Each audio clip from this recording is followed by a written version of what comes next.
Hello, welcome to our overview of the General Data Protection Regulation, otherwise known as the GDPR. My name is John and I'm one of the GDPR practitioners here at Proactive.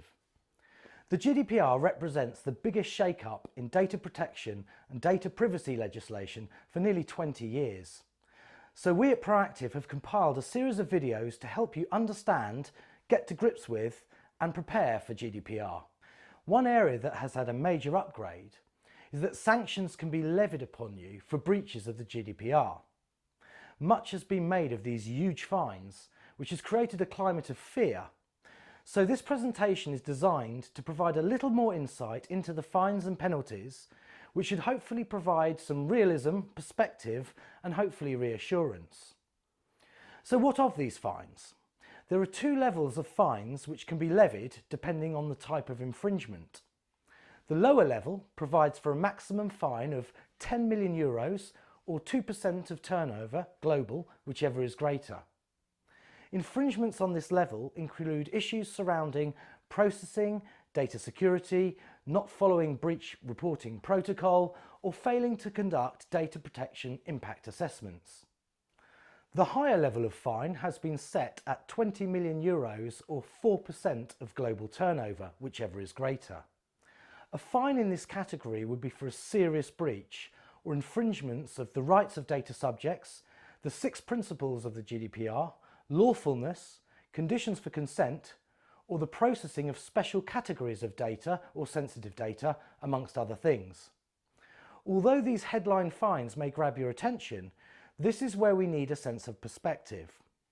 Many operators have used these eye-watering fines to gain your attention to sell you products and services surrounding GDPR, but there is a massive need for perspective, a reality check if you will. The GDPR itself, under Article 83, sets out the grounds for fines. They must be firstly effective, because they need to work. Secondly, they need to be dissuasive, because the idea is to stop breaches from happening. Finally, they need to be proportionate. When taking this into account, the ICO, who are responsible for enforcement, will also look at the nature, gravity and duration of an infringement, the intentional or negligent character of the infringement, any action taken by you to mitigate damage, whether or not data was protected by implementing technical and organisational measures, any relevant previous infringements, the degree of cooperation, the categories of personal data affected by the infringement, the manner by which the infringement became known, along with any other aggravating or mitigating factors. When considering all of this, it certainly won't be the case that the ICO will start dishing out multi-million-pound fines for breaches. In fact, under the Data Protection Act 1998, the limit for fines is set at £500,000.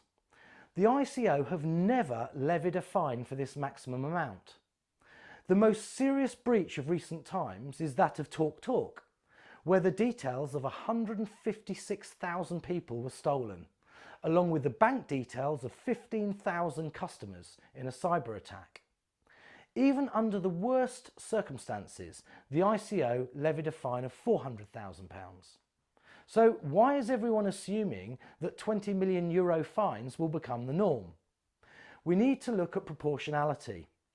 Here are two recent examples of very similar breaches with very different outcomes. In 2016, Chelsea and Westminster Hospital NHS Foundation Trust were fined £180,000 after the ICO found there had been a serious breach of the Data Protection Act. A Soho-based HIV clinic run by the Trust revealed the email addresses of more than 700 users of the service. The email addresses of those concerned were copied into the email to field instead of the BCC field. I'm sure you would agree that considering the nature of the information, being HIV patients, this would be considered a serious breach, hence the £180,000 fine. Now consider the second example, where the Bloomsbury Patient Network, a charity organisation that helps HIV patients, revealed the details of 200 patients in an email campaign. A staff member entered all email addresses into the to field of the email, rather than the BCC field. Does this sound familiar? We are talking about an almost identical error to the Soho-based HIV clinic. In this case, the Bloomsbury patient network were fined £250. So how can one be fined £180,000 and the other only £250 for a near identical breach? It all comes down to fines being proportionate. The Bloomsbury network was a small charity, and putting them out of business wouldn't be in the interests of the patients. The ICO stated that it had levied a fine that would not cause financial hardship. It was deemed that the mistake by the larger NHS trust required a higher fine. So there you go. It's clear to see that the ICO won't be issuing maximum fines for every data breach, and consideration will be given to the nature of the offence. So hopefully this does reassure you somewhat. We're not suggesting that the threat of fine should be ignored, but the closer you move to GDPR compliance, the less likely fines are to be large, and if you act responsibly, you're more likely to mitigate any fine. I hope you've found this presentation useful. If you'd like to discuss GDPR with myself or one of our practitioners, please don't hesitate to get in touch.